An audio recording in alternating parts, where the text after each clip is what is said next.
Finanšu ministrija, piesaistot biedrību iekšējo auditoru institūts un pieaicinot profesionālus risku vadības ekspertus, ir izstrādājusi risku vadības ieviešanas rokas grāmatu. Tajā ir apkopot un strukturēti atspoguļot informāciju par publiskajam sektoram raksturīgajiem riskiem. Savukārt, rokas grāmatas pielikumos digitālā veidā ir iekļautas metodiskas veidlapas, lai tas būtu ērti un ātri ieviešams praktiskajā darbībā. Šo rokas grāmatu un digitālās veidlapas var atrast Finanšu ministrijas mājaslapā sadaļā Iekšējā audita politika.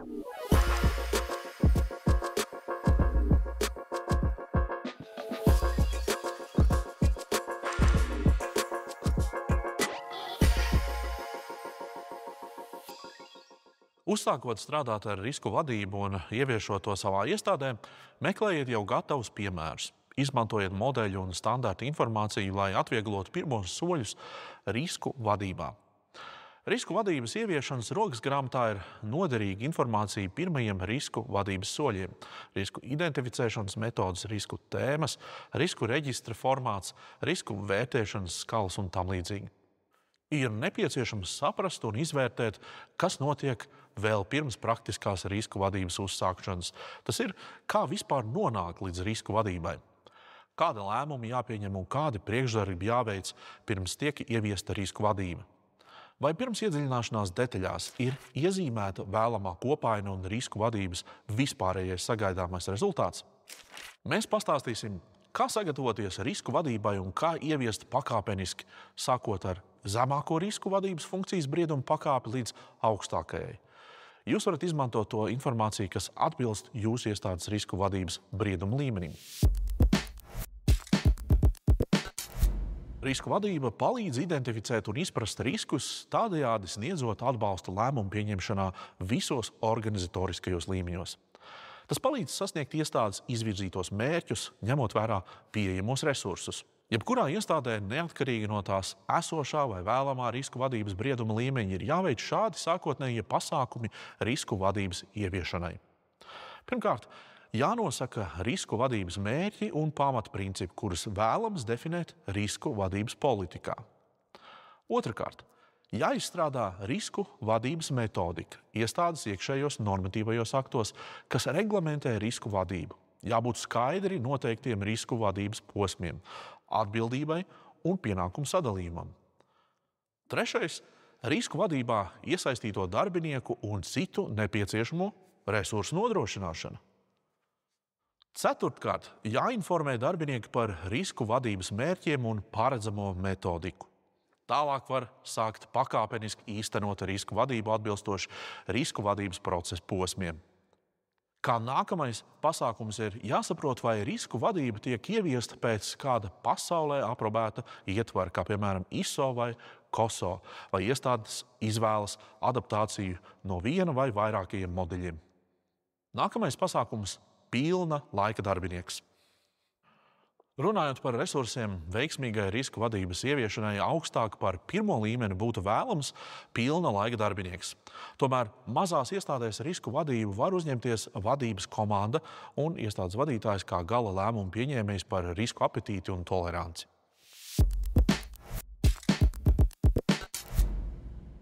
Uzsākot ieviest risku vadību, ir jābūt izpratnē par to, ko sevī ietver visa risku vadības process. Katrs no risku vadības procesiem pievieno vērtību, lai būtu iespējams ierobežot risku īstenošanu un mazināt to negatīvo ietekmi.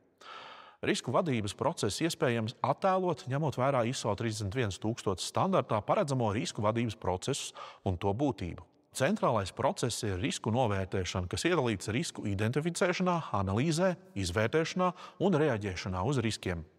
Tāpat tas ietver iekšējās un ārējās vides kritēriju noteikšanu, komunikāciju un konsultācijas ar iesaistītajām pusēm, uzraudzību un pārskatīšanu, kā arī dokumentēšanu un ziņošanu. Visā risku vadības procesā ir jāņem vērā darbinieku uzvedības un risku kultūras dinamiskais un mainīgais raksturs. Jebkurā risku vadības attīstības stadijā un brieduma līmenī nepieciešams uzraudzīt iekšējos un ārējos faktorus, tostarp apstākļus un notikumus, kas var ietekmēt riskus. Ja tādi apstākļi ir radušies, informācija par riskiem jāsniedz iestādes augstākai vadībai. Un tad ar iestādes vadības iesaisti tiek noteikta turpmākā risku vadības stratēģija.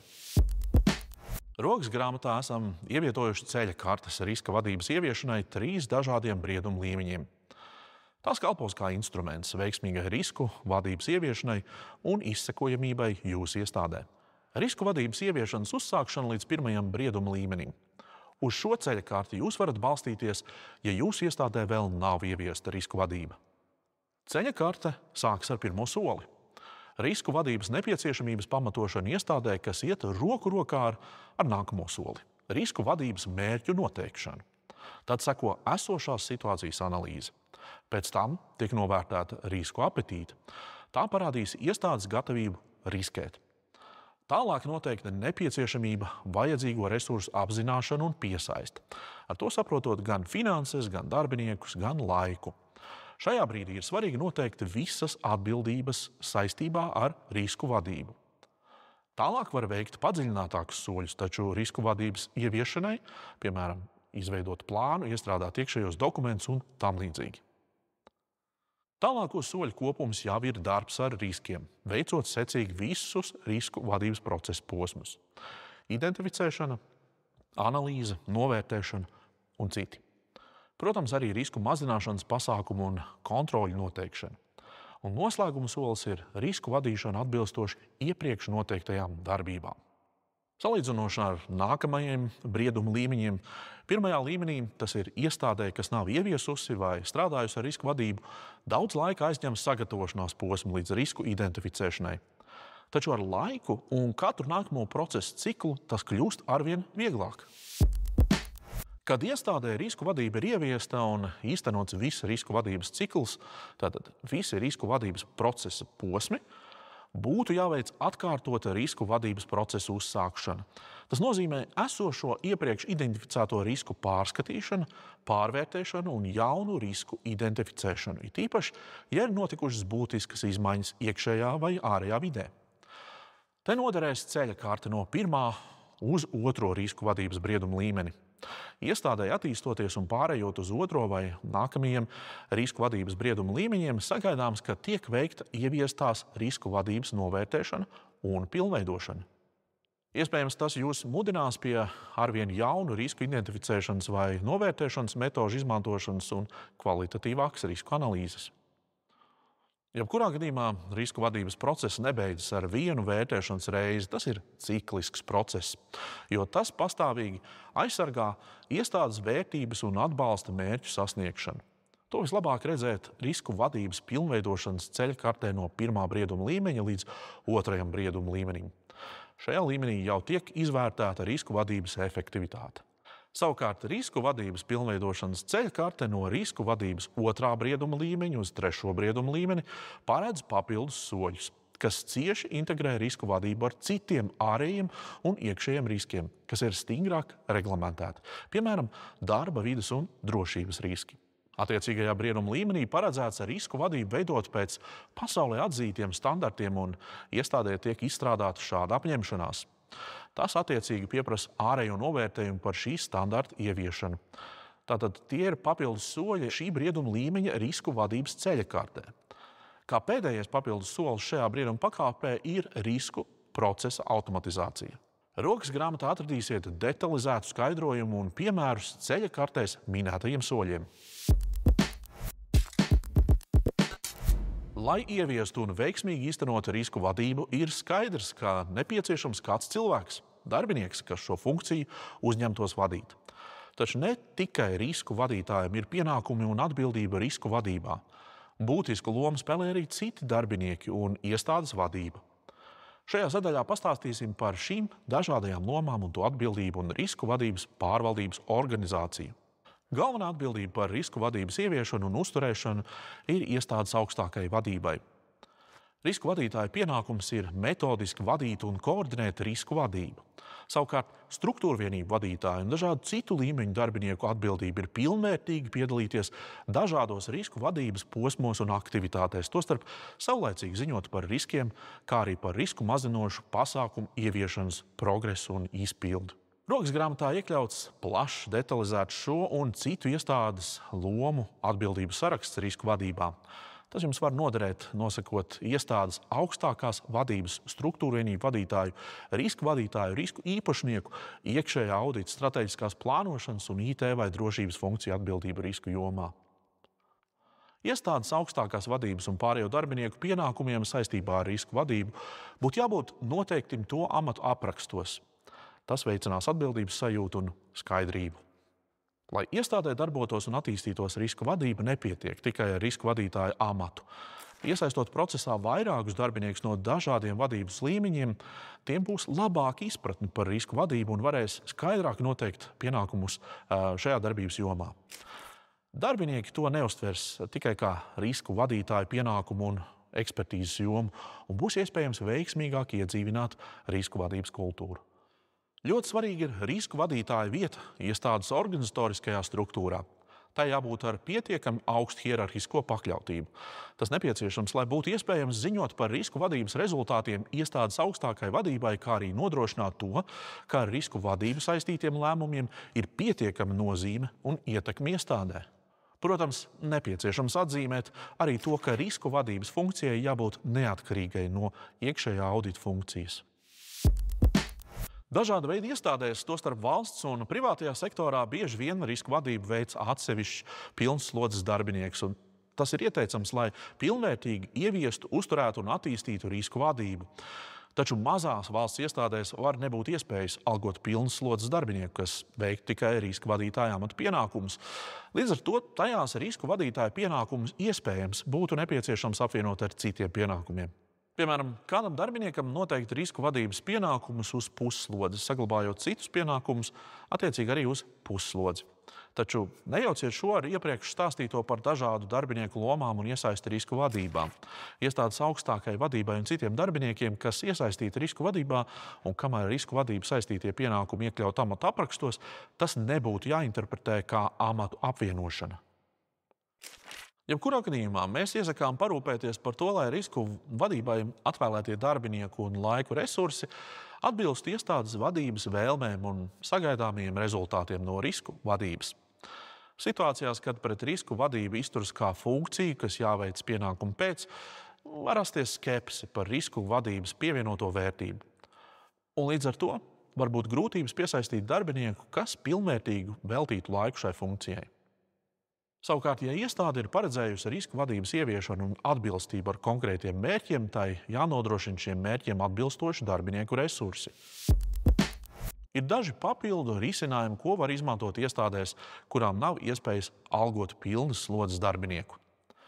Viens risinājums ir ārpakalpojumu sniedzēju konsultācijas un pakalpojumu risku identificēšanai, novērtēšanai, risku mazināšanas pasākumu noteikšanai. Lai uzturētu riskus aktuālus, šādi pakalpojumi jāizmanto ar zināmu regularitāti vismaz reizi gadā. Savukārt iestādes iekšienē jānodrošina risku mazināšanas pasākumu ieviešanu un to statusu uzraudzība. Otrs risinājums ir risku vadības vēstnieku principu ieviešana. Tie ir vairāki amati, kur pienākumos ietilpst risku vadība savā jomā, piemēram, par konkrētām iestādes funkcijām, darbības jomām vai struktūrvienībām. Šie vēstnieki var regulāri ziņot iestādes vadībai par riskiem savā atbildības jomā. Priekšnosacījums šādai pieejai ir iepriekš centralizēti izstrādāta un apstiprināta risku vadības kārtība un metodika. To var izdarīt, izmantojot iekšējos resursus vai ārējo pakalpojumu sniedzēju, nodrošinot apmācības un vienotu izpratni visiem risku vēstniekiem. Lai kāds būtu jūsu izvēlētais risku vadības lomu klāsts un pieejamie resursi, ļoti svarīgi ir sadarbība un komunikācija starp visiem atbildīgajiem un lomām risku vadībā.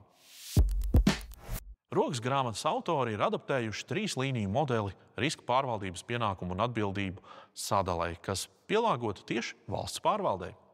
Lai nodrošinātu iepriekš pieminētās lomas risku vadībā, iestādēm ir nepieciešams pārdomāta struktūra un vadlīnijas risku vadības pienākumu un atbildības sadalei. Šim nolūkam noderēs 3 līniju modelis. Tajā tiek piedāvāts sastrukturēt pārvaldības funkcijas un noteikt risku vadības atbildības sadalījumu starp 3 līnijām. Modeļa priekšnosacījums ir pārvaldības un kontroles pienākumu nodalīšana, kā arī skaidru pienākumu noteikšana visām lomām.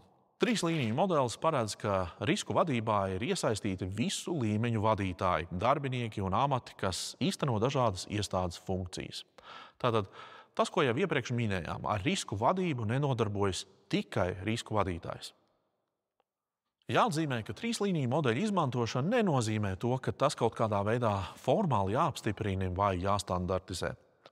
Bet iestādēs, kurās ir izlēmts piemērot šī modeļa principus, ir ieteicams pārskatīt visas līnijās noteiktās lomas, to pienākumus un pārliecināties, ka šādas atbildības iestādē ir noteiktas. Tagad nedaudz plašāk par modeļu darbību un līmeņiem. Vadības loma. Nozares ministrs aicina ieviest risku vadību iestādē, kā arī saņem informāciju par riskiem. Kontroles loma. Iestādes administratīvais vadītājs nodrošina risku vadības un iekšējās kontroles sistēmas ieviešanu, uzturēšanu un pāraudzību. Ikdienas pienākumi. Ikdienas darba nodrošināšanai katrā iestādē pienākumu un atbildība ir sadalīta un deleģēti struktūrvienību vadītājiem, kuri nodrošina pirmās līnijas aizsardzību pret iestādes darbu ietekmējošajiem riskiem. Pirmās līnijas lomu iestādēs veic tie struktūrvienību vadītāji, kas īsteno pamatdarbības funkcijas, piemēram, sniedz iekšējos vai ārējos pakalpojumus, ņemot vērā iestādes nolikumu. Līdz ar to šie vadītāji ir atbildīgi par riskiem savā tiešajā darbības jomā. Tieši šo struktūrvienību vadītāju atbildība ir nodrošināt ikdienas operatīvos procesus, kontroles un risku vadību. Arī risku uzraudzību pēc iespējas pielietojot savas zināšanas un ekspertu lomu. Atbilstoši nosaukumam, tieši pirmās līnijas uzdevums ir reaģēt uz ārējiem un iekšējiem apstākļiem un ieviest uzlabojumus vai izmaiņas, tiklīdz tie nepieciešami risku novērtēšanai vai mazināšanai. Pirmā līnija visbiežāk ir risku īpašnieki. Vienkāršiem vārdiem raksturojot, pirmā līnija ir tie, kas nodrošina iestādes pamatdarbību. Tiem jānotur frontes līnija, pamanot un laicīgi reaģējot uz riskiem, kas skar iestādes pamata procesus. Otrā līnija jau atbild par specifiskām jomām un risku vadības koordināciju un apkopošanu. Atsevišķu riska kategoriju pārvaldībai otrajā līnijā var tikt izdalīti personāla resursi, tādi kā struktūra vienība vai amats. Jo šo riska kategoriju pārvaldībai nepieciešamas īpašas zināšanas, metodikas vai rīki. Vai arī lielā darba apjoma dēļ nav iespējams savienot pienākumu veikšanu ar esošo amatu. Piemēram, informācijas, IT drošības vadītājs, darba drošības vadītājs, personas datu aizsardzības vadītājs, interešu konfliktu, korupcijas un krāpšanas risku vadītājs un tam līdzīgi. Ir ļoti būtiski organizēt regulāru informācijas apmaiņu par iekšējās kontroles efektivitāti starp pirmās un otrās līnijas pārstāvjiem. Otrās līnijas lomu veic iestādes administratīvās atbalsta funkcijas. Tās veic arī pirmās līnijas pāraudzību. Tās sniedz atbalstu, lai ieviestu un attīstītu risku vadības funkciju, kā arī, lai nodrošinātu iestādes darbības atbilstību iekšējiem un ārējiem tiesību aktiem. Atbalsta funkcijas ir horizontāls, visu iestādi aptverošas funkcijas, kas ir saistītas ar risku vadību, piemēram, risku vadības funkcija, finanšu vadības un grāmatvedības funkcija, personas datu aizsardzības funkcija, IT drošības funkcija, kvalitātes vadības funkcija, atbilstības funkcija, juridiskā funkcija un tam līdzīgi. Otrajā līnijā tieši risku vadības funkcijas loma ir metodiski vadīt un koordinēt risku vadības posmus. Bet arī citas iestādes, iepriekš minētās horizontālās visu iestādi aptverošās funkcijas, ir saistītas ar risku vadību, tostarp risku apzināšanu un uzraudzību. Tieši otrā līnija var uzraudzīt ārējās vides apstākļus un iekšējās vides ietvaru, kas var ietekmēt visu iestādi un radīt tajā riskus. Otrajā līnijā ietilpstošo funkciju horizontālā un visu iestādi aptverošā būtība ļauj tām apzināt un ieviest piemērotākos risku mazināšanas pasākumus, savstarpēji tos koordinējot. Piemēram, personāla vadības daļa var strādāt ar darbinieku pārāk augstas rotācijas risku visā iestādē, liekot lietā savu ekspertīzi, lai šo jautājumu risināšana nenotiek atsevišķi dažādās struktūrvienībās. Otrā līnija var uzraudzīt, kā pirmā līnija ievieš risku mazināšanas pasākumus un ziņot iestādes augstākai vadībai par gūtajiem secinājumiem. Par trešo līniju iespējams ir dzirdēts visvairāk, jo tā ir iekšējā audita loma. Šajā jomā ir arī valstiska līmeņa regulējums, kas atvieglo izpratni par attiecīgo lomu. Iekšējā audita likums nosaka iestādes vadītāja pienākumus saistībā ar iekšējā audita funkciju, jeb trešo līniju, tā skaitā atbildību par iekšējā audita sistēmas darbību, iekšējā audita darba organizāciju un ieteikumu ieviešanas uzraudzību. Normatīvais regulējums nosaka arī iekšējā audita gada plāna apstiprināšanu un citus iekšējā audita funkcijas pakļautības jautājumus. Trešā līnija – iekšējā audita funkcija sniedz neatkarīgu un objektīvu pārliecību un konsultācijas par iestādes mērķu sasniegšanu. Iekšējais audits izvērtē, vai pirmās divas līnijas darbojas atbilstoši tiesību aktiem un pietiekami aktīvi, lai vadītu riskus. Trešā līnija kā neatkarīga struktūra vienība no iestādes vadības un struktūra vienību vadītājiem ziņo iestādes augstākajai vadībai. Piemēram, pārtikas veterinārā dienesta pārtikas uzraudzības departaments, veterinārās uzraudzības departaments, robežu kontroles departaments un to daļas pilda pirmās līnijas lomas. Informācijas analīzes un ātrās rēģēšanas daļa, iekšējās kontroles galvenais speciālists un potenciālā risku vadītāja funkciju pildītu otrās līnijas lomu. Savukārt iekšējā audita struktūra vienība būtu trešā līnija, kas neatkarīgi novērtētu, vai struktūra vienības, kuras atbildīgas par pirmā un otrā līmeņa funkciju īstenošanu, laicīgi un pilnvērtīgi piedalās risku vadībā, kā arī risku vadītājs sniedz pietiekamu metodisko un koordinēšanas atbalstu. Rokas grāmatā 3 līniju modelis ir izskaidrots plašāk. Atcerieties, visus šos pienākumus var attīstīt un ieviest pakāpeniski, risku vadībai attīstoties. Noteikti neatstājiet visu uz viena cilvēka pleciem.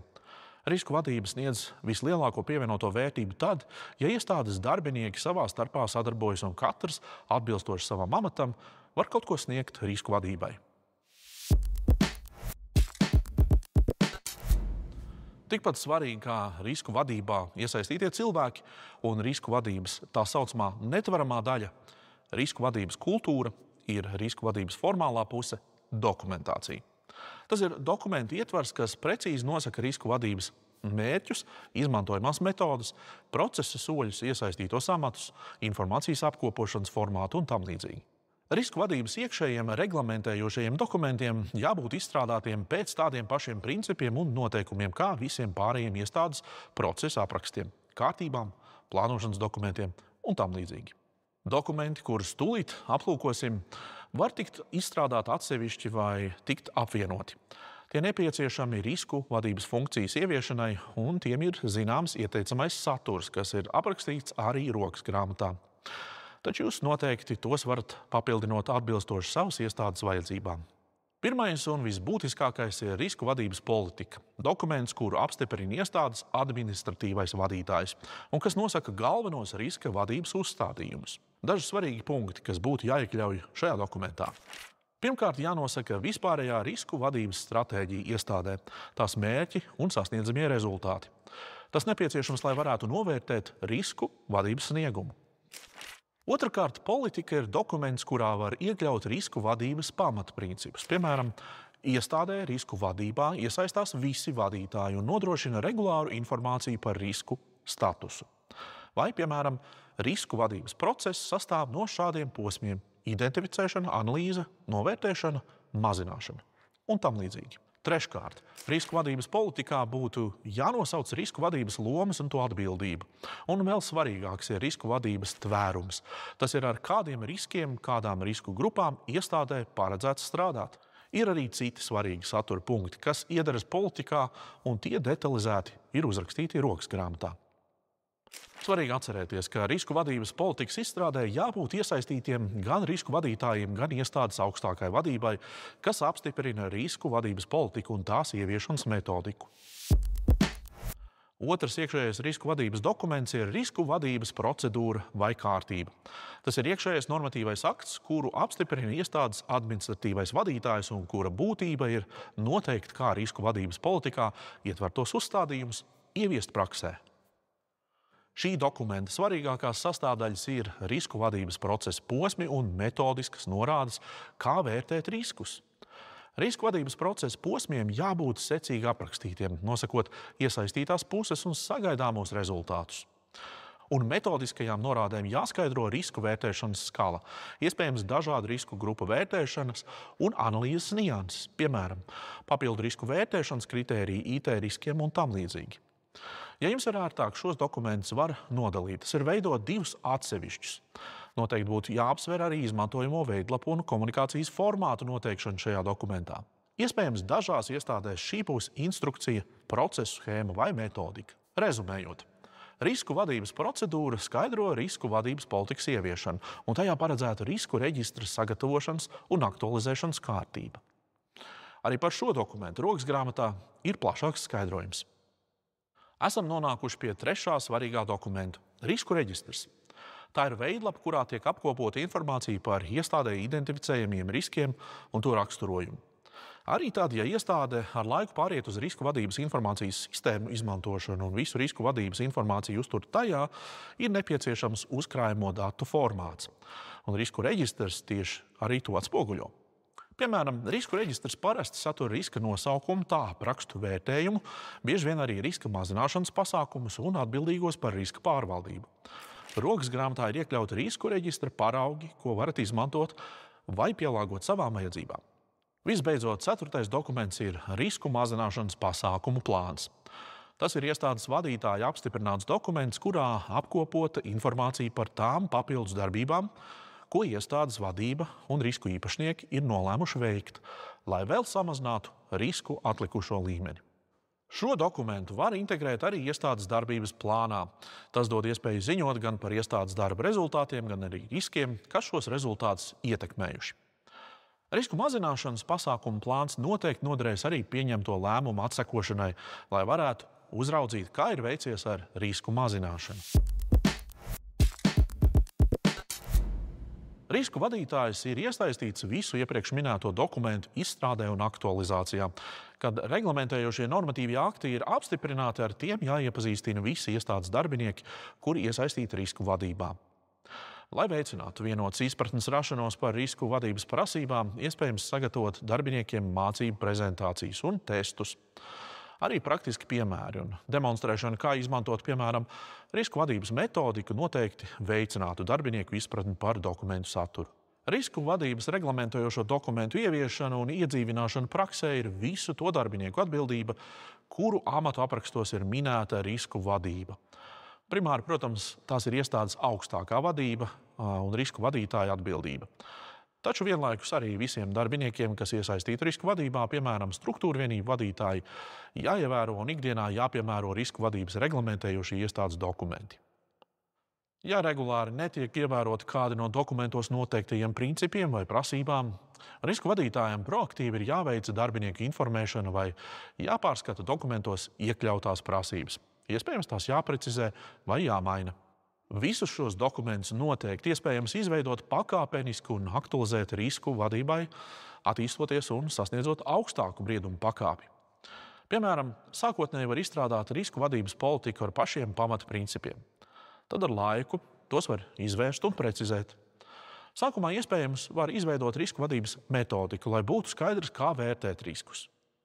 Pēc tam, kad dažās struktūra vienībās veikta risku novērtēšana un iegūta praktiskā pieredze, var izstrādāt precīzu risku vadības procesu un skaidri noteikt iesaistītos un soļu secību.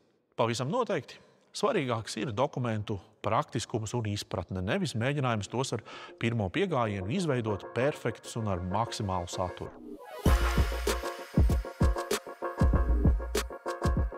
Šis risku vadības ieviešanas materiāls ir viens no vairāku video sērijas. Pārējie ir pieejami Finanšu ministrijas mājaslapas sadaļā Iekšējā audita politika.